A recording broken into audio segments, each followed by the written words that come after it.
in Maya, Wakiso, Uganda. And yesterday was the big day, the commissioning where the community taps turned on and there's now clean, safe drinking water flowing from the earth up to the storage tanks and into community taps in this village. And so we are back on site today to take a look at what's actually happening at the taps now. How are people using it? How do they feel about it now that the commissioning has happened? And also just to reflect on what this week has been like for us.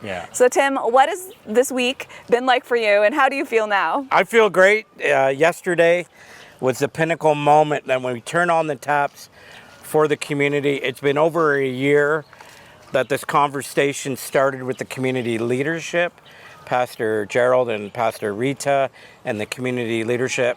And to see the water flowing yesterday was incredible. Yeah, for me, this week has been a stretch week. You are watching this video partly because of our two amazing Ugandan guys who I've gotten to work with. Steve and Max have been working really hard, all of us, to get photographs, videos, to edit this thing in real time so that you can watch it with us. And so I loved getting to work with them. And then also, you know, every site is different. This one is unique because it's right in the community. You can see how the tanks and the taps are spread out. Yesterday was when I finally got to see all of the children all together for the commissioning, and that was so fun. So Tim, you know, what's next for this community? Now that the taps are here, what do they have to do to keep it running and maintain it? So a couple days ago, before we commissioned, Zach, who's part of our team, and Adina, part of our team, they did a WASH training. WASH is water, sanitation, and hygiene.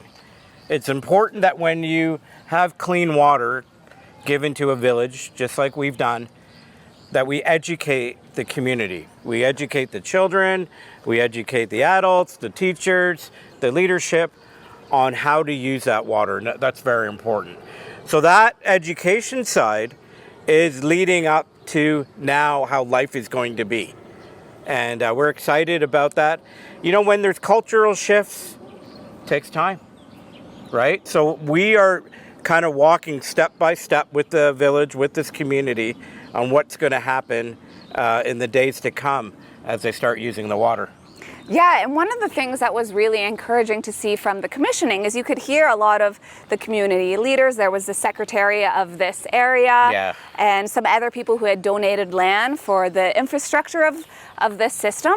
They talked about how it was important that they all care for this. You know, it was a gift. And that, you know, it's important that they use the water well, they take care of the system, they don't let it get destroyed or pieces of it stolen, that they protect it as a community. And I loved seeing how they own it. And I know that's one of the key things that's unique about One Drop Global projects, which is a good moment for me to bring up a question that somebody actually asked us on YouTube. Which is, do people get the water for free from this point on? Like, what happens? So that's a great question, and that comes up a lot in our communities. The water is given to the community for free, but we also will be asking for times that money is given into a fund, which is called a maintenance fund, to upkeep the taps, the piping. So yes, this water is for all. That was another question I saw. You know, who is this water for? It's for everybody. It doesn't matter who you are. This water is for everybody.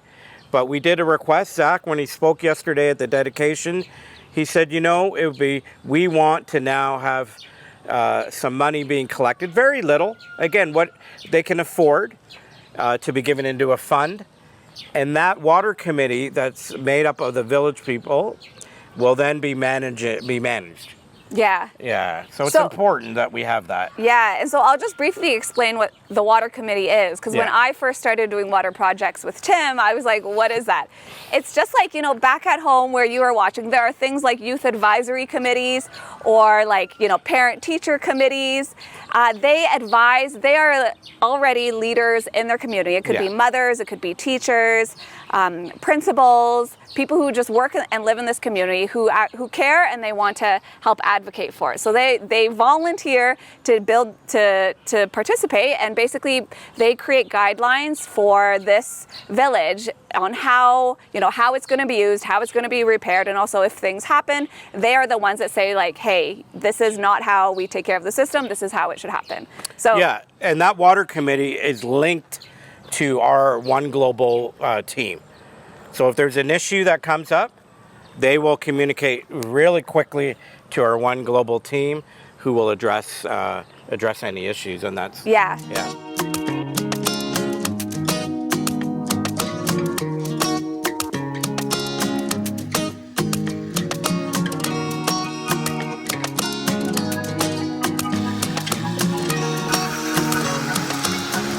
So we're here at the tap that's closest to the orphanage, and as you can see, we're very happy to see that awesome. Children and some of the students from the school are getting water right here, much closer to where they actually live. So we were also just visiting the high school close by and got to hear from some of the older students about how it's really meaningful to them that the water is so much closer now, because they actually really want to do well in school and they want to have time to study, and now they can, instead of getting water multiple times a day. So let's go check out the water and see how it is.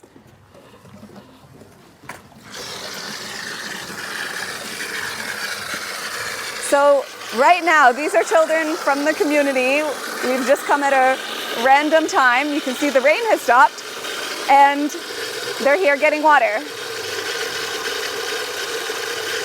They're also pretty ingenious. They've made a funnel using a water bottle that they've just cut in half. They put it upside down and that helps them get the water into their cans.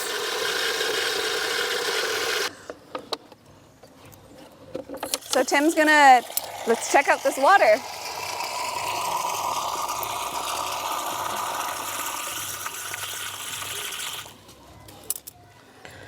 So this is the water that just taken from the tap, and it's a bit cloudy just because it needs to run through the system.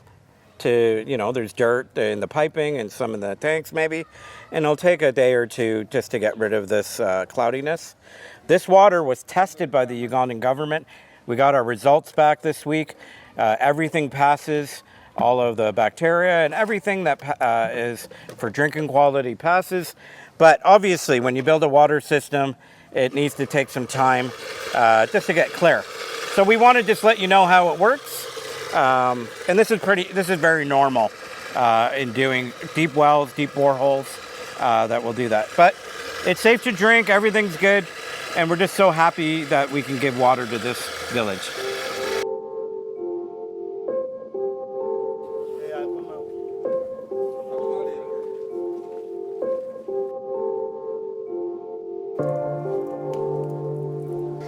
So, and we played in the rain. Oh. It was just so fun.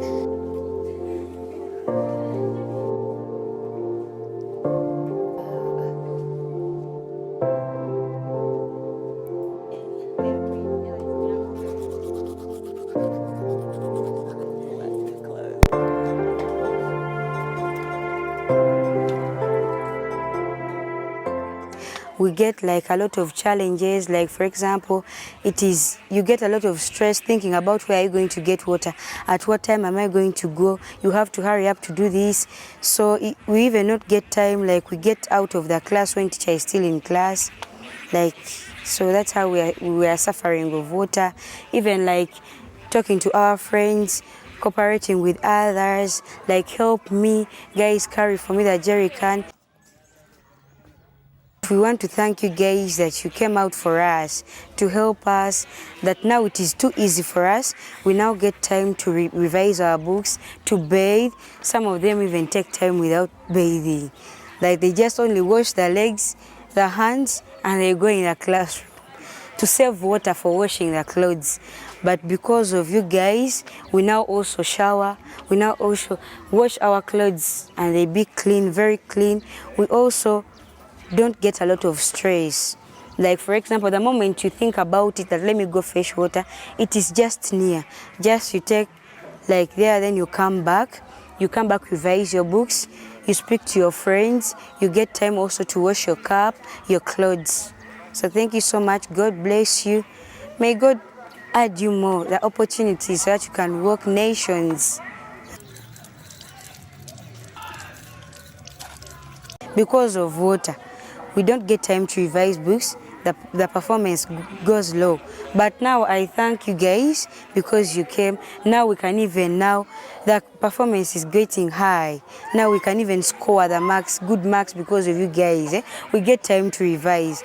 As me a person, I can even revise something that it is in my head. Tomorrow you ask me, I tell you. Because the stress went away of water. So then as my friends, they also get time to wash their clothes, get time to wash the cups, get time to revise also. Right now when we go to the class, you are seeing them seated down revising. But those days you could see them getting jerry cans without even getting time to revise. Because of you guys, you have told us a lot of things that we should learn to help others. So as me a person, I would like to join you to do what you guys are doing so that I can also teach my other friends to love it and so that they could help us. Let us help the nation. Let us help the community. Let us help the children. Helping is good as long as that we can prevent a lot of things from getting germs, from being sick, wasting money, going to the hospital. We can also do that so as to save our money, the one we have.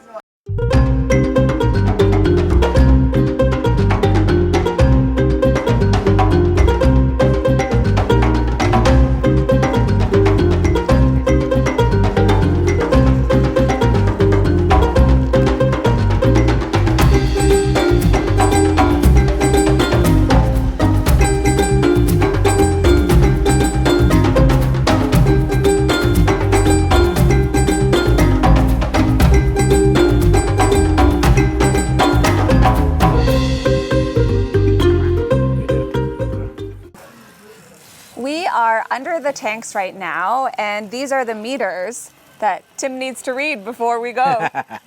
So this is exciting. We have two 5,000 liter tanks above us. This meter is the inlet to the tanks coming from the solar pump, and this is the outlet. And since we've put the system on, we've had 13,000 liters of water go up to the tanks, and the community and the school and the village have used 5,000 liters of water, which is exciting. So we're just happy to see the system working properly. The community is using the water, and it's an exciting thing to see these meters. Okay, now we're up to 6,000 liters of water that the community and the village have used. What's amazing is that's a number, 6,000 liters, but that actually represents like cups of water that people have drank, better water that they've had to cook with. Yeah. Now they've got water to bathe and to wash their clothes instead of doing it in the river. So all of this actually goes right into people's homes and changes their lives.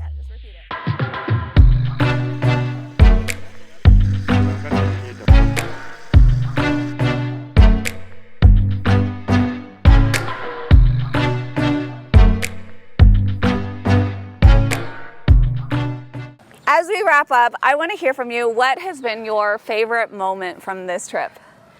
One of my favorite moments, and I love children. I've always loved children. One of the reasons why I do this work all of these years and now getting to do it with you, Anita, is the children are our future. The children are the future of this incredible country that we're standing here in. And to be with the children, being able to spend time with them, and being able to see them. You know, I asked a question yesterday during the dedication to the students, and these are senior students. And I asked them, do you have dreams of what you want to do and what you want to be when you grow up? And all the senior students raised their hands. And it was so exciting to see the hope that these students have, the potential that they have, and that they have a curiosity of what they can do with their lives.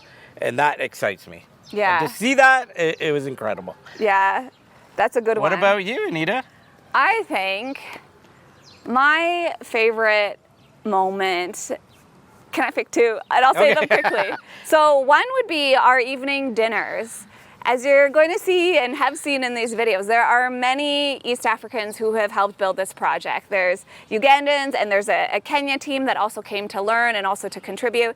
And it's so amazing to see this team that Tim has helped build over the years come together and gel and have fun as they're building all this, right? You saw like the muscle power it takes to actually build this. This is not just, you know, you press a button, it comes up. There's actual infrastructure, there's towers, there's a lot of pipes, and there's drilling that happens. So seeing them work together and really own it, and then even at the end talk about how they so appreciate each other is so cool.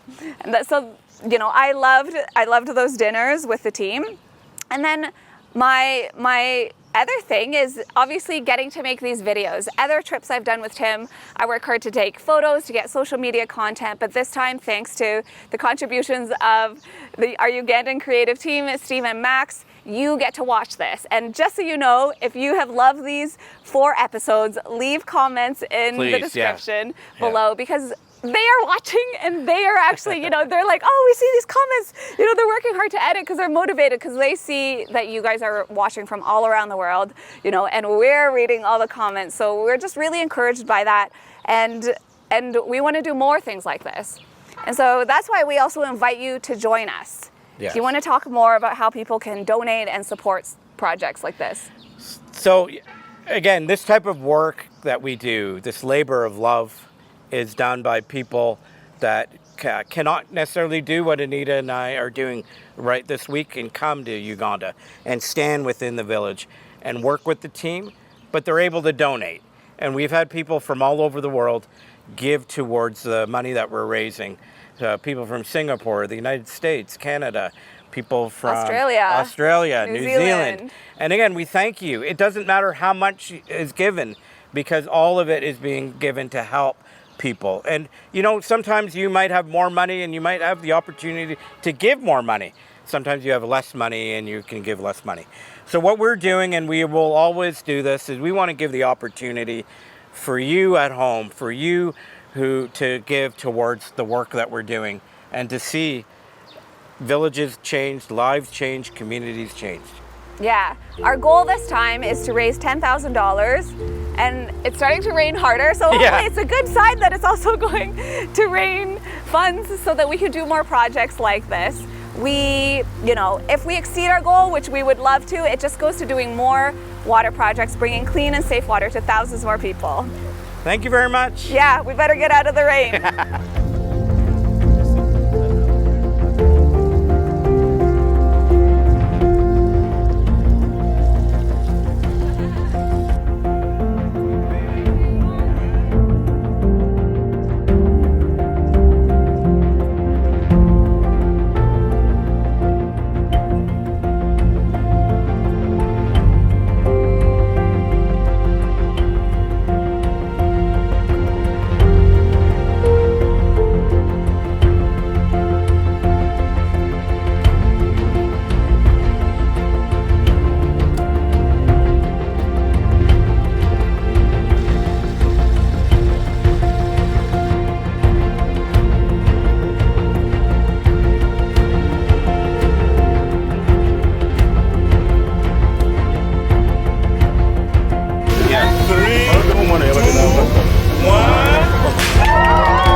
Other community tap, and it's great to see that it is working. The taps turn on, people have been getting water.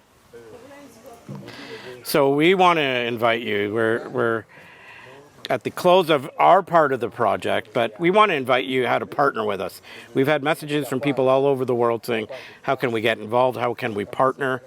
Obviously, these types of projects take funds and take dollars. And, you know, for every dollar raised, give somebody clean water for 1 week. And if you think of that, we'd ask you, and we've had people from all over the world. Anita? Yeah.